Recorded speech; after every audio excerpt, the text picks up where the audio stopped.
Hello नमस्ते good morning. मी श्रुती पोरवाल म्हणजेच तुमची host आणि वेलकम टू दुआ क्रिएट्स.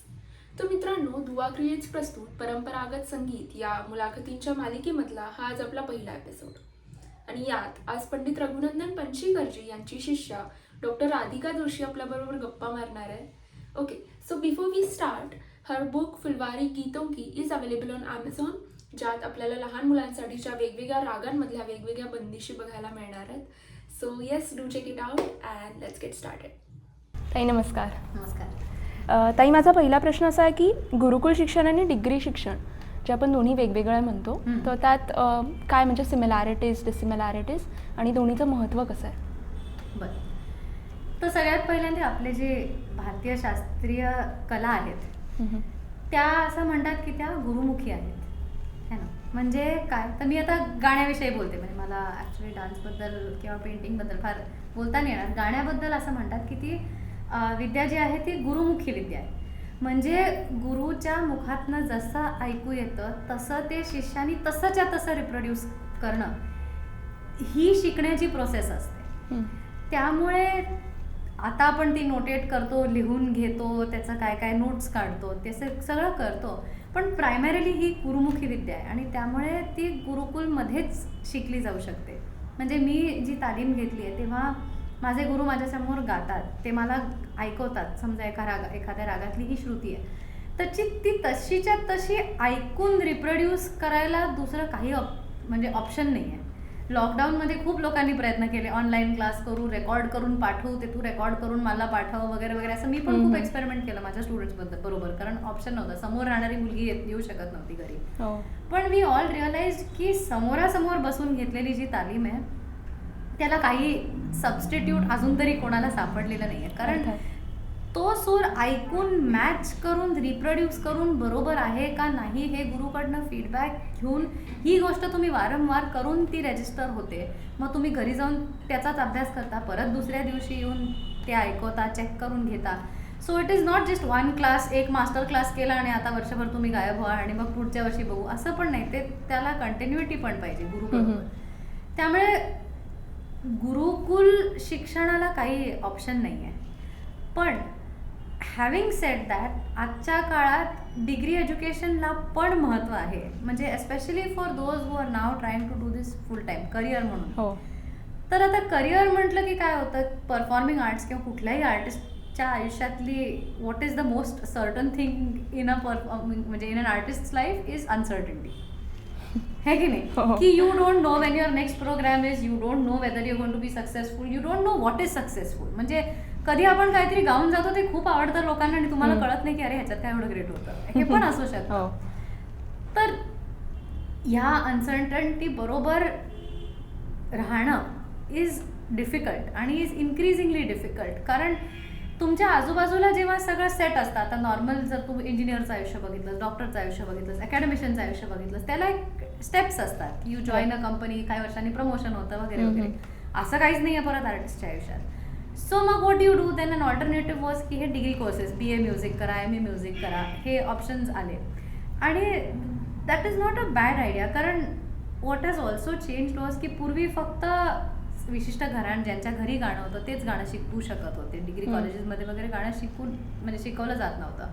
भातखंड्यांमुळे, पलुसकरांमुळे, त्यांच्या एफर्ट्समुळे, गांधर्व महाविद्यालयासारख्या इन्स्टिट्यूशन्समुळे त्याचा एक्सपान्स खूप वाढला ना. आता सगळे शिकतात, which is a very good welcome change. तर सगळे जर गाणं शिकतायत तर मग शिकवणारे पण तयार पाहिजेत. And teaching gives you a steady source of income. So why not encash that. म्हणजे after all if you have a steady source of income then you can think about other things की ठीक आहे, माझं महिन्याचं 20,000 इथनं येणार आहेत, बाकी मग मी कार्यक्रमाची तयारी करते. So degree education obviously gives you that. It gives you job security की तू बॅचलर्स केलंस, मास्टर्स केलंस, त्याच्यामुळे it's going to give you a job under 6th, 7th pay commission, whatever. You have a steady income assured. It is important. Utopian हे concept असून उपयोग नाही की मी कलाकार बनीन आणि नक्की बनलात तर डोंट डू दिस, पण बनेपर्यंत हॅव अ बॅकअप. आणि काय होतं ना की अनेकदा, जसं in my personal case, have a backup. My parents way very firm की हॅव अ बॅकअप. आणि करता करता बॅकअप करता करता मी मास्टर्स केलं इकॉनॉमिक्समध्ये, PhD केली इकॉनॉमिक्समध्ये, पोस्टडॉक केलं इकॉनॉमिक्समध्ये. आणि I have a backup. I come with that confidence की ठीक आहे, आज माझं गाण्यात नाही काय झालं तर I have a financial backup. पण आय फील कुठेतरी ना की if you pursue something that is allied to your art, it might help better. म्हणजे ते इकॉनॉमिक्सचा मी गाण्यात शास्त्रीय संगीतात तसा डायरेक्ट उपयोग करू नाही शकत. पण मे बी अशा काही गोष्टी असतात की फॉर एक्झाम्पल म्हणजे अलाइड टू युअर आर्ट, तर it might have helped a little more. पण coming back to this question की डिग्री का करावी, तर एक फायनान्शियल बॅकअप मिळतो. दुसरा मुद्दा असा की the method of learning has changed in general over the years. पूर्वी जे गुरुमुखी विद्या होती म्हणजे आपल्या भारतीय संस्कृतीत गुरु शिकवायचे, स्टुडंट्स शिकायचे, हे पूर्वीपासून होतं ना. आणि Britishers sort of introduced this classroom, school, syllabus, हे ते, and we are still following that. And a greater part of the world is still following the western educational pattern. And we have to follow, म्हणजे as traditional art forms also we have to compete within the same, म्हणजे we live within the same universe, so we have to follow. तर the other thing, positive thing that degree courses do, it is that it gives you a larger perspective. Theory शिकवली जाते. For example history of thought, की माझ्या पूर्वीचे गायक कोण होते, त्यांनी काय चॅलेंजेस फेस केले, त्यांनी काय. फॉर एक्झाम्पल आता if you read the history of मोगूबाईंची वाचली समजा, तर मला कळलं की अरे त्यांनी आग्रा घराण्यात पण तालीम घेतली होती, त्यांनी एखादा तुकडा वालगंधराचा पण घेतला होता वगैरे वगैरे. सो इट इज इन्स्पायरिंग ना की आता आपण मग I need not just say मी एकाच घराण्यातनं शिकणारे, मोगूबाईंनी त्या काळात असं केलं होतं. So learning about the history of other musicians is useful. Learning about how instruments were made, the history of instruments, how instruments have evolved. Learning about how compositions have change, पूर्वी ही बंदिश अशी गायली जायची, आता ही अशी गायली जाते. लर्निंग अबाउट हाऊ राग स्ट्रक्चर्स हॅव इव्हॉल्व्ड ओव्हर टाईम. हा जो एक प्रवाह असतो ना, तो त्याला थोडं तो शिकायला एक फॉर्मलायझेशन लागतं. म्हणजे एक सिलेबस, एक कोर्स कंटेंट, एक रीडिंग मटेरियल, एक जे आपण डिग्री कॉलेजमध्ये करतो, तर it gives you some sort of definite direction to your study, जी गुरु शिष्य परंपरात नसते. माझ्या गुरुजींना जर 6 महिने मला यमन शिकवायचं असलं तर आय कॅनॉट क्रॉस क्वेश्चन और आय कॅनॉट चॅलेंज दॅट. तर मी 6 महिने यमनच गाईन, आणि त्यात चूक काहीच नाही आहे, तसं केलंच पाहिजे. पण इन ॲडिशन हे जे बाकीची पेरिफेरल नॉलेज आहे ना, it will complement a person's growth. आणि त्यामुळे आय फील की इन ॲडिशन टू गुरुकुल पद्धत जर डिग्री परस्यू केली तर it might complement enrich a person's overall personality किंवा स्टडी ऑफ अ सब्जेक्ट.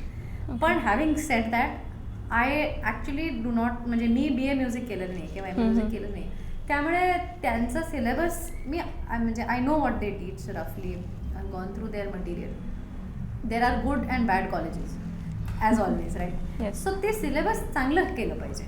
म्हणजे आणि दुसरं काय आहे ना की जे BA MA करतायत, जे थिअरेटिकली गाणं शिकतायत, त्यांचा आणि आर्टिस्टचा क्रॉसओव्हर पाहिजे. की performing artist should go to degree colleges to teach, किंवा ॲटलिस्ट मास्टर क्लासेस घेणं, वर्कशॉप्स घेणं. हे आत्ता जे आहे की परफॉर्मर्स एक वेगळी लाईन आहे आणि म्युझिक अकॅडमिशियन्स किंवा म्युझिक स्कॉलर्स हे वेगळी लाईन आहे, दोन डिसजॉईंट आहेत. त्यांनी ग्रोथ नाही होत आहे. The point of having both forms of म्हणजे गुरुकुल आणि डिग्री एज्युकेशन इज की they go hand in hand, they complement each other. So there has to be more interaction between these two different streams. पण to answer your question, म्हणून मला वाटतं की गुरुकुल आणि degree हे दोन्ही महत्त्वाचं आहे. गुरुकुल इज वन नॉच, म्हणजे गुरुकुलला गुरु शिष्य परंपरेला ऑप्शन नाही. It can be complemented with degree education.